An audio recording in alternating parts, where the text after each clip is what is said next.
we go.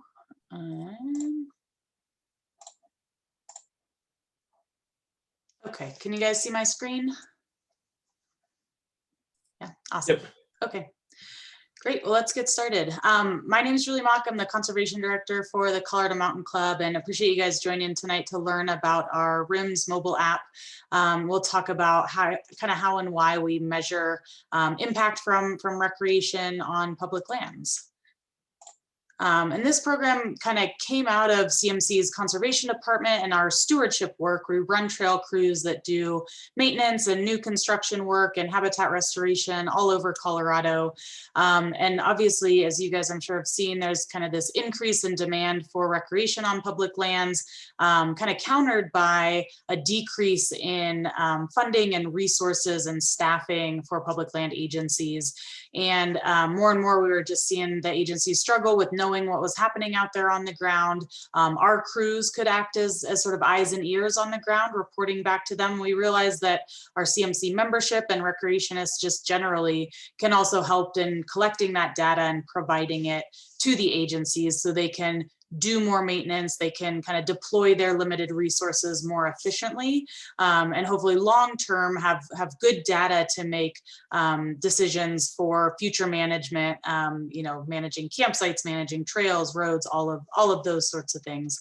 And so we'll walk through the app portion of the RIMS program tonight, but I want to point out just kind of the bigger piece behind the app itself. Obviously, the app is the data collection tool that we're sending out with volunteers to collect information, but all that info kind of feeds into a cloud-hosted data repository, and that's sort of where the magic happens, right? That's where we can add additional data and information, crank it through algorithms, and provide actual dashboards and analytics for the land managers to be able to see the information, the data in a way that they can actually use. So you guys as volunteers will mostly just see that app component, but there is a whole kind of back end piece as well.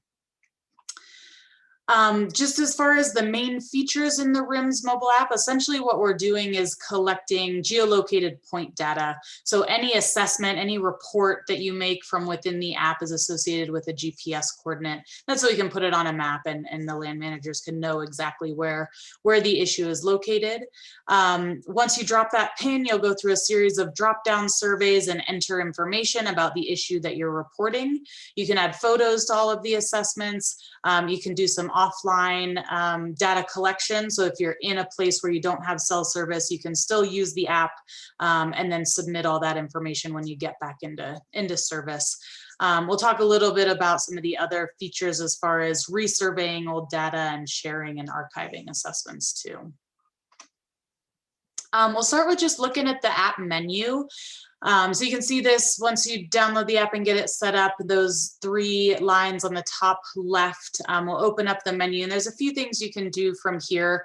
One of the first things you'll want to do is set up your profile. Just, you know, enter a username and information here. All of this is kept anonymous, so really only myself and my kind of admin development team can see this information, and we don't use it for anything other than, you know, being able to kind of share anonymous demographics and stuff like that. So be rest assured that your info is safe, but it is helpful. We'll tie your account to your email address, and then it's helpful to have a username there so we can filter and kind of filter out that info if we need it. Also from the menu, you can actually look at assessments that have been submitted either by you or by anybody else who's using the RIMS app. And we'll talk about why this is important, but from that menu, you can either go to your assessments or look at the different types of assessments we have within the app. You can see them in a list view. You can put them on a map, sort them and filter them in different ways from within the app. So if you're looking for something in particular that may already be there, you can do some of that filtering. This is helpful if you're getting ready to go out and hike on a trail. You can actually see if somebody else has been out there recently, and be able to kind of understand what information might be out there. If you're trying to decide where to go, can be a good way to look and see what trails have already had assessments done on them. I mentioned the offline functionality. Again, this is key if you're working in a place where you don't have cell service. One thing you can do from the menu is download an offline map. Obviously, Colorado is probably applicable for most folks, but you'll see a couple other states listed there where we're working in other places. But you can download that while you're on a good Wi-Fi connection because it's a larger file. And that'll be available on your phone if you're out of cell service, and give you a little base layer that you can reference just to make sure you're kind of locating in the right spot. You'll use that little toggle button to jump back and forth between the offline map when you switch when you're out of cell service. Excuse me. Couple just other main functions from the main screen. You can zoom into your location with the target button. We also have a check-in feature here. And this allows you to just kind of report your own recreation use when you're out on public lands. You can check in and say, hey, I'm out here hiking with 2 friends and my dog and, you know, the drone that we brought with us or anything else. So you can report your own kind of visitor use by checking in. And we'll talk about the actual visitor use assessment a little bit later on.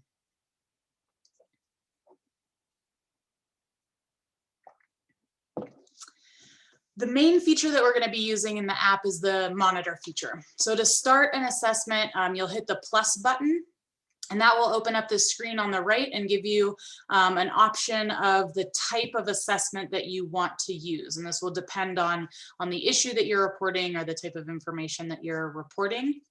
These are the assessments we have currently. You'll be able to see all of these once you are upgraded to our volunteer status. So if you're looking at the app right now, you may not see all of these options, but you'll see them there once we get you upgraded. We may be adding new modules in the future. We've talked about a wildlife encounters module and things like that. So look for those down the road.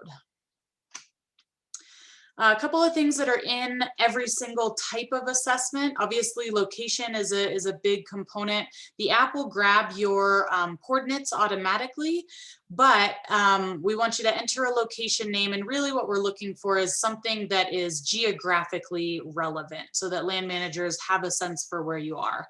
A lot of times that's just going to be the trail name, maybe the trail number or the road number that you're on. If you're, you know, kind of off trail, it might be a peak that you're close to or a lake or a creek that you're hiking near. Something, again, that's going to kind of indicate to the land manager where you are. Again, the app will grab your coordinates automatically, but if you need to adjust them, you can actually do that within the app itself. So if you click on the coordinates, you'll be able to select a location on a map or just enter the coordinates directly. Mainly you'd use this if you were out hiking, you didn't have your phone with you, you saw something that you wanted to report and you come home to kind of do this reporting retroactively. You can make sure that the coordinates are located at the site of the issue and not at your house. So that's the location component. Again, the app should work while you're offline. Just make sure if you're in airplane mode that your location services are still enabled. Otherwise, we might not get a good GPS fix. I mentioned photos being incorporated in all of the assessments. You may have to scroll down to the bottom to see this icon. But if you click on that, you'll be able to use either your camera or select a photo from your gallery and upload it to the app. You can add multiple photos to one assessment. This part is just super helpful for land managers in providing context to the information that you're gathering so that they can actually see how severe the issue is, how quickly they need to deploy their crews or their resources to take care of it. One thing that we do ask is you avoid taking pictures of people to respect their privacy and also to make sure we're not putting you into a position of conflict or interaction with folks. So mainly we're focusing on the issue and we're not needing to have pictures of people. As you kind of complete an assessment, you'll need to save it and sync it up. So when you hit save in the top right-hand corner, you'll have a couple of options. You can save it as a draft and come back to it later if you need to add additional information. Sometimes this is helpful if you're moving fast on a trail and you just want to take a quick picture and a couple of notes, then you can come back and fill out the rest of the assessment later. But once you've saved it, You'll be able to see those drafts if you need to access them, but a lot of times it'll save the data locally on your phone until you get back into a good Wi-Fi service. It does take data, obviously, to push all the pictures and things up to the cloud. So once you get home, get connected to Wi-Fi. If you open up the app, you'll likely see that orange button just here kind of on the main screen, and that indicates that you have items that need to be synced. So if you click the orange button and say sync now, it'll push everything up to the cloud, and that orange button should disappear. So basically, as long as you're not seeing the orange button, you're all synced up. If it shows up, you've got some assessments to sync. I mentioned that you can view assessments once they've been completed and submitted. You can view your own. You can also view other people's. They'll look kind of like this. You'll be able to scroll through all the information that was submitted. Again, the username or created by line will be hidden, but you'll be able to see the photos and all the data, which is again really helpful for kind of reviewing before you go out on a trail. You may see at the top some issues highlighted in red, and these are basically trigger points that we've set up within the app to alert land managers to bigger issues, things like multiple downed trees in one location, severe erosion or tread condition that's in extremely poor condition. So we flag some of those items just to kind of highlight them and call attention to them. I mentioned that we can resurvey assessments, and this is really helpful because we've got a, kind of an issue resolution component built into the app, right? So if someone reports a downed tree and 2 weeks later, a trail crew comes through and clears it out, what we're trying to do is get that trail crew to resurvey the assessment, but they're not necessarily always using RIMS. So it's helpful if you see assessments previously submitted on a trail that you're hiking, you can maybe go back through and resurvey them to provide updated information. If that tree is gone, you can clear it out and kind of mark the issue as complete. Or if it's still there, you can resurvey it. It'll update the timestamp and resubmit kind of the same info or any conditions that may have changed on the ground. This is helpful too with assessing dispersed campsites over time. So if we are inventorying the sites year after year after year, we're able to see how they're changing. Are they growing? Is there more damage to the soil and vegetation? Are there 3 fire rings where there used to just be 1? That sort of thing. And so over time, we'll be able to kind of see these trends and see how conditions are changing on the ground with that resurvey component. So basically you hit the button, it gives you an option to pull in all the previous data if it's still relevant. That makes it really fast and easy, and then you can resubmit it. Another thing you can do from this kind of view here is edit assessment. So if you submit an assessment, you hit save and it's all good to go. Then you realize you misspelled the location name or need to add some additional info. You can edit just your own assessments, not other people's. You can also share the assessments, which is a cool way and maybe something that you guys will want to do kind of internally. If you come across a really big issue, it could be cool to kind of highlight that. You can share it as a PDF and text it or email it to somebody directly from your phone or mobile device. The last thing you can do from this menu is archive any issues. So again, if you're resurveying, say, a downed tree that was then cleared out and sort of resolved, you can archive that issue. What it does is just hides it from view in the app. We don't lose any of that data, but it kind of clears it out and keeps the app fresh and more usable. We're going to run through the different assessments that we have pretty quickly, but I would recommend that you guys take some time to look through the different assessments. We've got over 100 different metrics built into the app. So if there's something that you're looking for, an issue you're trying to report, more than likely it's in there somewhere. It just may take some searching to kind of familiarize yourself with where things are at. So do some scrolling, expand all the fields, kind of dig into the nested questions that we have as you're kind of testing and getting familiar with the app.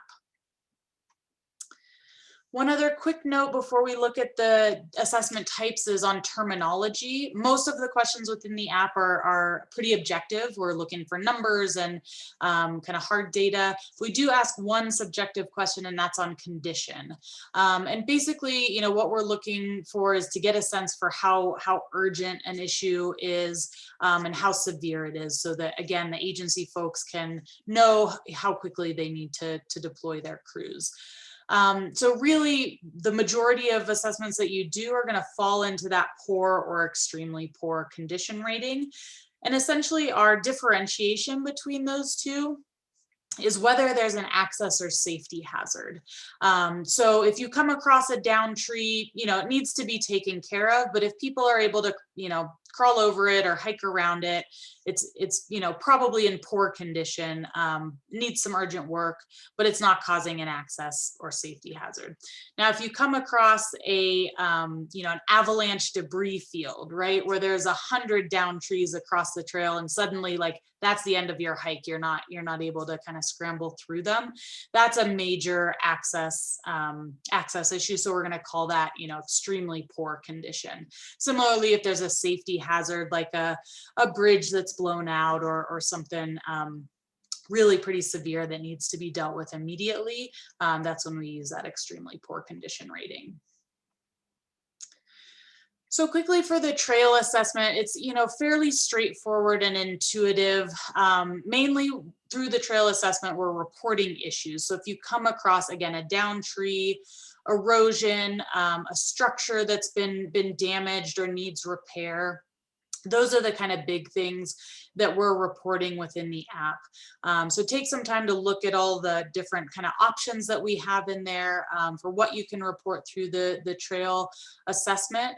But, you know, again, things where the infrastructure of the trail itself are not in good condition are what we're reporting through this assessment. We also have a section on other impacts, and you'll see this in a couple of places in the app where you can report things like social trails, right? User trails that people have kind of created that stem off from the main trail but probably shouldn't be there. Any waste, dumping, you know, hazardous materials, anything like that, you can report the type and volume. Invasive species, if you're familiar with them and know how to identify them, you can report through the app. And livestock as well, if you come across sheep or cattle grazing, that's helpful to have notes of that. Anything that you don't, you know, see in the kind of app drop downs, you can add in the notes field and provide additional context or information. And then, of course, the photos are really one of the key components. So please do take photos with every assessment if you can. Just some samples of the trail assessment. You know, again, you can see the information that was submitted as well as the photos that we capture. And again, you know, hopefully we've got good lighting so we can see what the issue is, and it makes it really clear for the land manager what they need to do when they get out there to deal with it. The camping assessment is set up a little differently. It's really meant to be kind of a full inventory for a dispersed campsite. So we're not as much concerned about the developed sites where you're paying a fee and there's a campsite host. They're managing that pretty well. But if you're going kind of, again, in the backcountry, going camping and coming across those dispersed sites, super helpful to have these campsite assessments to know how much impact is on the ground, how close the site is to different resources like water or trails or roads, whether there are any structures that need repair. And then again, we've got that other impacts, because a lot of times we see trash dumping associated with campsites, right? Or noxious weeds or social trails, or all of those things kind of proliferating in areas where people are camping. Couple additional things on the campsite assessment. If a site is occupied, we ask that you don't assess it. Again, for the privacy of folks out there enjoying public lands, I'm sure you wouldn't necessarily appreciate it if you came back to your camp and there's somebody with their phone kind of wandering around taking pictures of your tent and cooler and stuff. So please don't assess sites if they're occupied.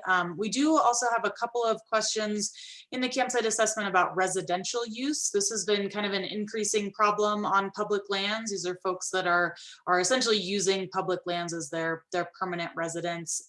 So if you're seeing permanent structures, major trash, or, you know, you pass by a campsite and it's been there for more than 2 weeks, that's something that you can report through the app. Just please use your discretion when reporting that information. Again, please don't take photos of people or their stuff, but definitely great to document the impact from campsites if you're assessing them. Again, a couple of just quick examples. You can see, you know, the fire rings, the vegetation loss on the site, trash, and other impacts that may be there. The signs and facilities assessment is really pretty simple. It's essentially for reporting issues related to either signage or, you know, facilities, things like vandalism, graffiti, any other kind of infrastructure damage can be reported through the signs and facilities app. It can also be used as just a full-on sign inventory. We have some land managers who want to know where, you know, every sign is at every junction and what condition it's in, so we can use it for that purpose as well. But that one's pretty straightforward. And then visitor use is our other, it's one of our most commonly used assessments. And this is meant to be observational only and essentially reporting the folks that you see out recreating on public lands. So we break that up into kind of encounters with people, and you can report, you know, how many hikers, mountain bikers, motorized users, winter backcountry users, whatever the use type might be. You can report the number of people and then some of their associated canine friends and other things. And then we have a parking lot assessment in there as well. And this is super helpful, you know, especially along the Front Range where we're seeing so many issues with parking lot congestion and folks parked, you know, miles down the road in either direction. To get a parking lot count is really helpful. To understand these capacity issues and then also understand where that overflow is happening. Again, we ask that you don't take photos of people typically with the visitor use monitoring, but if you're documenting a parking issue, it can be really helpful for the land manager to see where that overflow is happening. One other thing we do have in the app is a stewardship report, and this was kind of a new addition at the end of last year. If you're out on public lands and you end up doing any type of stewardship work, as simple as, you know, picking up some of the trash that you see and carrying it out with you, or naturalizing a campfire ring that's too close to water, anything like that, you can report it through the app. Or if you're out actually doing trail work, that's great too. You can include your volunteer hours and all of the kind of metrics, and it just helps us sort of capture that, because I think there's a lot of volunteer work that happens on public lands that kind of goes unreported, right? People are just doing good deeds while they're out there, but it's great to be able to capture that with RIMS. Just a quick note before we wrap up on how we use this data. Obviously, it's super important to have volunteers out there collecting it, but if we don't have land managers using it, then it's, you know, it's for naught. But so we have a couple of ways that agencies access this information. They can, of course, see it through the app, just like you can as a volunteer user. But then we also have these back-end dashboards that I mentioned. On the right, you're seeing an ArcGIS integration. So we can pull all that information into a mapping program, layer it with other data, do, you know, comparative analysis and geographic analysis in a program like ArcGIS. And really where we've seen the program be successful so far, we just launched in 2019, is in the rapid response stewardship projects, right? So reporting a downed tree and having the land manager be able to see that and respond to it more quickly than they would otherwise. Over time, we expect it to really have a big impact in that long-term recreation planning. How do we manage these dispersed campsites? How do we manage visitor use as it's growing in certain areas? So we're starting to see now that we've got a couple of years of data moving into that long-term planning component. Just a couple quick screenshots of the dashboards that our land managers use. Again, we can kind of aggregate information from, you know, any of the, I guess, you know, again, 100 or so metrics within the app itself. We can break it out by location, by, you know, trail condition, structure type, and or issue that we're seeing out there on the ground when it comes to trail stuff. And yeah, just a lot we can do with charts and graphs and kind of aggregate big numbers, that sort of thing. I won't spend a ton of time on these additional resources, but I will mention the Fields Area Measure app is a cool, program. If you're like me, I'm not great at just estimating linear feet or square footage of an area, but we do ask for that in a couple of places in the app. So this Fields Area Measure will actually allow you to, say, walk the length of trail that you're interested in reporting on, or walk the perimeter of a dispersed campsite, and it'll calculate those lengths and areas for you so you can report that more accurately. You guys are going to be kind of engaging in a competition the next couple of weeks, which is awesome. And so your goal is probably most number of assessments, but we do encourage folks to think about having a personal data collection plan. You know, are you going to go out every Saturday to the same location and try to capture visitor use over and over and over again to have a comparison? Or are you going to go to a variety of different locations and look for trail issues on different trails kind of across the Front Range? So we've got kind of different ways to set up those data collection plans. We don't have it live this week, but I'm hoping in the next week to 2 weeks we'll have our volunteer sign up online again, and these are kind of a set of priority trails, and you know, with info we've gotten from land managers on where they'd like to see RIMS assessments done. So we'll have that available to you guys here pretty soon, but that's a great way to sign up and say, yeah, I'm going to go to, you know, this trail to St. Mary's Glacier or wherever it might be, this open space, and hike it and specifically look for issues along that trail. So we're pretty much wrapped up. You can search CMC RIMS to download and install the app. I'll be going through and updating everyone's user accounts to get you to that volunteer level so that you are able to access all the assessments in the app. We're not going to make you guys take the quiz. Normally, if we have folks watch this training, they take an online quiz, but you guys can end around that, so don't worry about that component of it. But we will have you sign up for monitoring. Again, make sure you're using the work email or the right email that Andrew's got for you to sign up within the app, and then go in and set up that profile. And you should be pretty much good to go.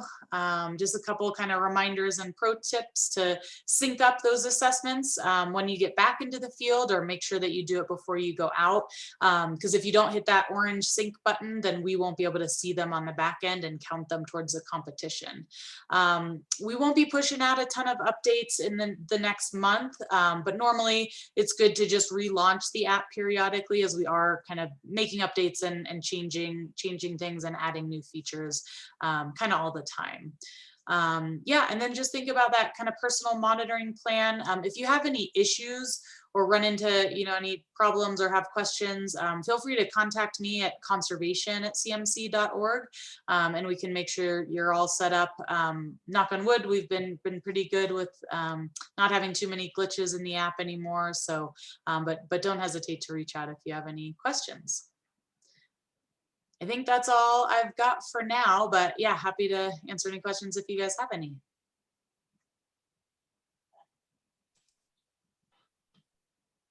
Awesome, Julie.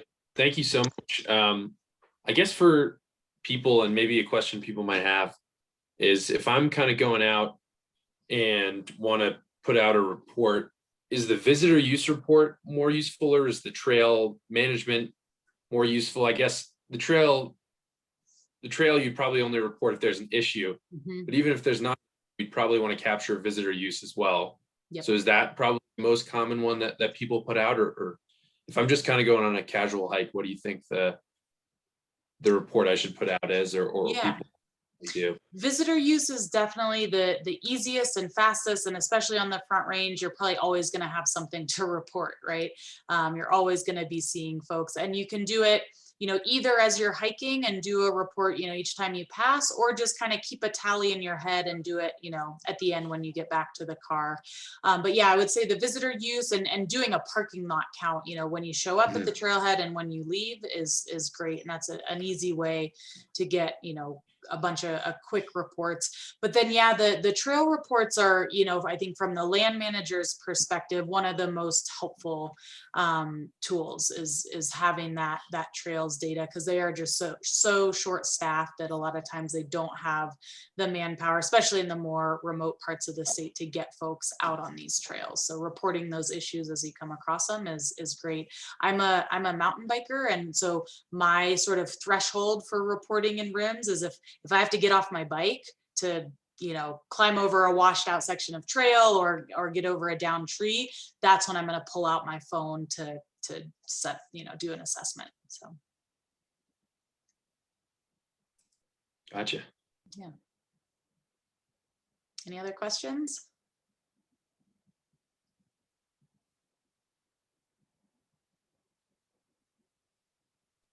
I don't have any questions. That was really helpful. So thank you for walking us through the app. Yeah, totally. Thanks for joining this evening. Awesome. Cool. Awesome. I will stop that recording.